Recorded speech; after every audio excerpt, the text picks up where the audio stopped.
diriliyə nəxşə çəkək.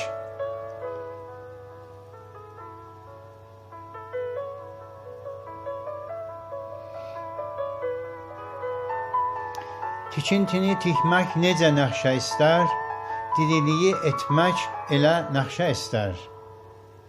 Diriliyin nəxşəsini kimlər çəkər, yaşayışın köklərini kimlər əkər? Yaranışın nəxşəsini Tanrı çəkib, elə bil ki, gül tuxumun bağçı əkib.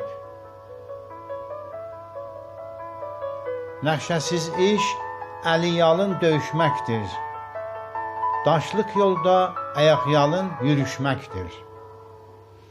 Yoxsulluğun qaynağıdır nəxşəsizlik, ağrıların toxtağıdır elə bilik. Ölkə üçün nəxşələri dövlət çəkər, yaşayışın nəxşəsini millət çəkər.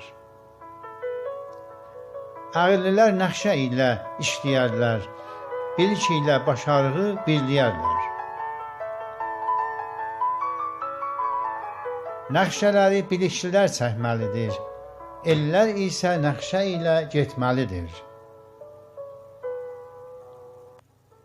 Bu ölçü ilə iş görülər 170, qalanı da qalar gedən necə getmiş. Başarıqlar sonucları ayırarlar, başaranlar gəlirlərin artırarlar. Başaranlar yaşayışda yaxşı yaşar, düyünlərin açmasına qarşı qaçar. Başarıqsız itməz yolda, gəlib çatar, çətinliyə düşsə işdən çıxıb qaçar. Nəxşəsizlər inciyərlər dirilikdə, nəxşəlilər yaşayarlar dincilikdə. Deməlidir, diriliyə nəxşə gərək, gözü açıq, bilik ilə getmə gərək. Sevgi ilə.